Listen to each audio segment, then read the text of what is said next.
J'ai 1 minute et un peu plus pour vous parler du mot le plus grave de l'histoire humaine, le génocide. C'est parti. Un génocide, c'est pas une guerre, c'est pas un conflit, c'est une bavure. C'est l'extermination organisée, planifiée, systématique d'un peuple, d'une ethnie, d'une religion, d'un groupe, juste parce qu'il existe. Le mot génocide est inventé en 1944 par un juriste juif, Raphaël Lemkin, ou Lemkin, je sais pas comment on dit. Il voulait tout simplement nommer ce que les nazis étaient en train de faire, ce que l'histoire était en train de laisser faire. Parce que sans mots, pas de justice. Depuis, il y en a eu d'autres, trop. Le génocide des Tutsis au Rwanda en 1994. Environ 800 000 morts en 100 jours. Le génocide arménien, reconnu par certains pays, nié par d'autres. 1,5 million de morts en 1915. La Shoah, 6 millions de juifs exterminés. Et encore d'autres, parfois oubliés, parfois ignorés. Il faut savoir qu'un génocide, ça commence jamais avec des armes. Jamais. Ça commence souvent par des mots, des rumeurs, de la haine qui se banalise, de la peur qu'on alimente, d'une population qu'on déshumanise. Et ça finit en silence de masse. C'est pas juste de l'histoire, c'est un miroir. Parce que chaque génocide a été précédé par des signes. Et chaque fois, il y a eu des gens qui n'ont rien dit, qui ont regardé ailleurs ou qui ont laissé faire. Alors non, on parle pas pour faire peur, on en parle pour prévenir, pour que la mémoire devienne alerte, pour que le plus jamais ça ne reste pas une phrase vide. Parce que l'oubli, lui, tue encore. Alors ouais,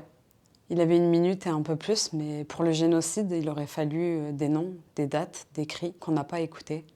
Et cette promesse qu'on doit tous faire. Le pire ne revient pas quand il est fort. Il revient quand on baisse les yeux. Si cette vidéo vous a plu, n'hésitez pas à mettre un commentaire, un like et à vous abonner à la chaîne YouTube. Quant à moi, je vous donne rendez-vous pour la prochaine vidéo. Salut!